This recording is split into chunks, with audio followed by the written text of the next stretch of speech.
Magandang araw sa inyong lahat. Ngayon pag-uusapan natin ang mga dahilan kung bakit nagiging vocal o maingay ang babae sa oras ng kanilang malapit na sandali kasama ang partner. Kaya tara, simulan na natin. Kapag maganda ang connection at komportable ang babae, natural na nagiging mas expressive ang reaksyon niya.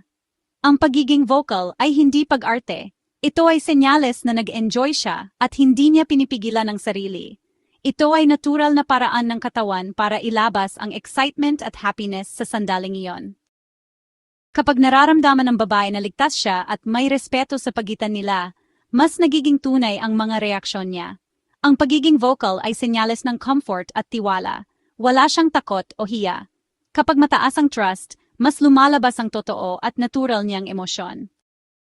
Hindi lahat ng babae ay verbal sa salita habang nasa malapit na sandali. Kaya ang boses o tunog ang nagiging paraan para iparating ang nararamdaman. Para itong unspoken message na nagsasabing, maganda ito, o tuloy mo yan.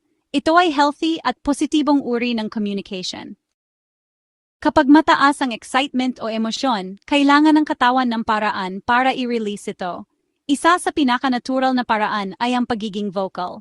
Mas nagre-relax ang babae kapag nailalabas niya ang nararamdaman sa paraan na komportable para sa kanya. Ayon sa psychology, ang paglalabas ng natural na reaksyon ay nakakatulong para mas tumaas ang enjoyment at connection. Kapag mas expressive, mas nagiging positive ang overall experience, pareho sa physical at emotional side.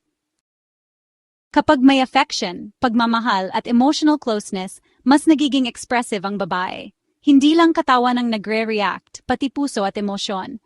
Ang pagiging vocal ay paraan para ipakita ang connection at warmth niya sa moment. Para sa maraming babae, ang pag-express ng vocal reactions ay nakakatulong para mas maramdaman ang closeness at positivity ng moment. Mas nagiging engaging at mas fulfilling ang experience kapag hindi pinipigilan ang natural na reaksyon. Kapag mataas na ang excitement, nagiging instinctive ang reaksyon. Hindi niya ito pinag-iisipan, kusang lumalabas ang tunog dahil natural reflex ng katawan. Normal ito at hindi dapat ikahiya. Kapag may physical at emotional closeness, naglalabas ang katawan ng bonding hormones. Ito ang dahilan kung bakit mas nagiging expressive ang babae. Ito ay tanda ng trust, connection at attachment sa partner.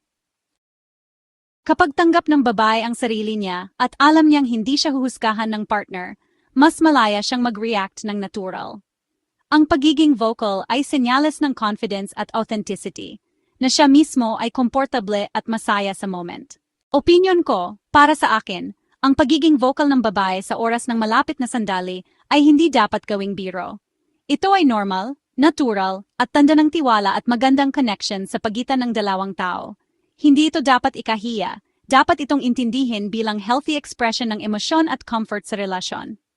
Maraming salamat sa panood. Sana ay may napulot kayong bagong kaalaman. Kung nagustuhan ninyo ang video, huwag kalimutang i-like, i-share at syempre mag-subscribe. Kita-kits tayo sa susunod na content. Ingat kayong lahat at have a great day!